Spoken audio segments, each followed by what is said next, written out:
Hello everyone, welcome back to my channel Susmita's art and craft. চলে এসেছি আবারও একটা ওড়না ড্রেপিং ভিডিও নিয়ে।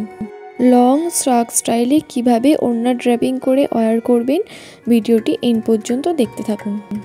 ফার্স্ট এই ওড়নাটাকে স্ট্রেটলি নিয়ে ওড়নার সাইডের কর্নার দুটো মিডিল পার্টে নিয়ে আসতে হবে। দেখে নিতে হবে দুদিকটা যেন সেম ফোল্ডে থাকে।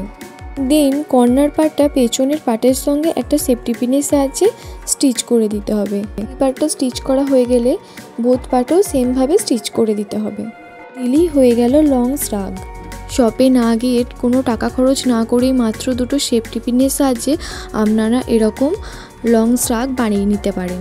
এইভাবে শ্রাগ বানিয়ে আপনারা যে কোনো ওকেশন বা ফেস্টিভ্যালে ওয়্যার করতে পারেন। যদি আপনারা লেহেঙ্গার ওড়না ড্রেপিংয়ের ভিডিও দেখতে চান তাহলে আমায় কমেন্ট সেকশনে জানাবেন। 20টা কমেন্ট পড়লে আমি লেহেঙ্গার ওড়না ড্রেপিংয়ের ভিডিও নিয়ে আসব। আজকের ভিডিওটা যদি ভালো লেগে থাকে অবশ্যই লাইক কমেন্ট করবেন আর সাবস্ক্রাইব করে আমার পাশে থাকবেন।